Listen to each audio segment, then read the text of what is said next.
Sono Claudia Pellegrino e presento questo progetto dal nome Badiamoci.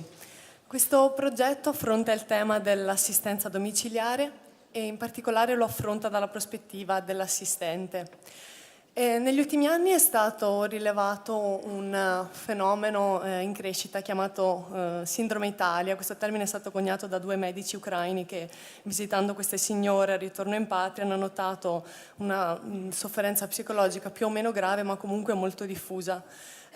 Sicuramente questa cosiddetta sindrome può essere spiegata alla luce un po' delle caratteristiche che le persone che operano in questo settore hanno.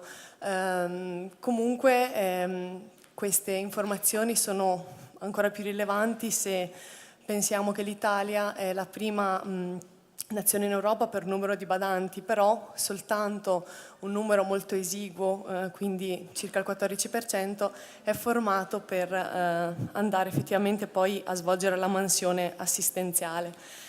Quindi, partendo alla luce di questi dati che comunque ci forniscono un'immagine di una situazione ancora molto destrutturata, quello che ci si propone è di intervenire e affrontare il tema dell'assistenza domiciliare partendo proprio da un punto di vista diverso anche rispetto al passato, nel quale sono sempre state enfatizzate le necessità di chi viene assistito.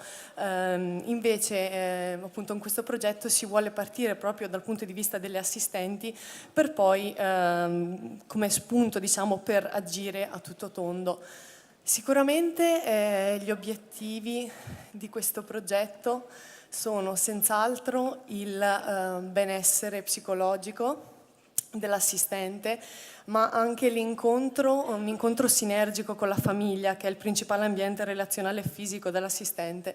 E soprattutto si intende anche migliorare la qualità dell'assistenza, perché come è noto un assistente anche in ambito sanitario, come può essere un'infermiera che vive una forte situazione di stress, non assiste in modo adeguato.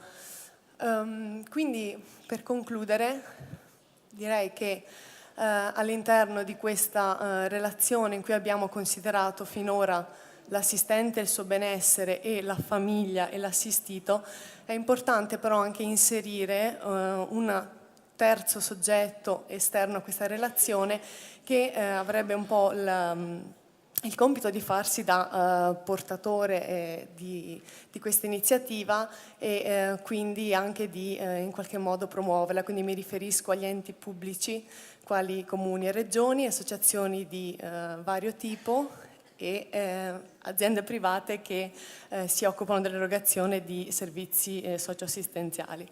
Vi ringrazio per l'attenzione e grazie.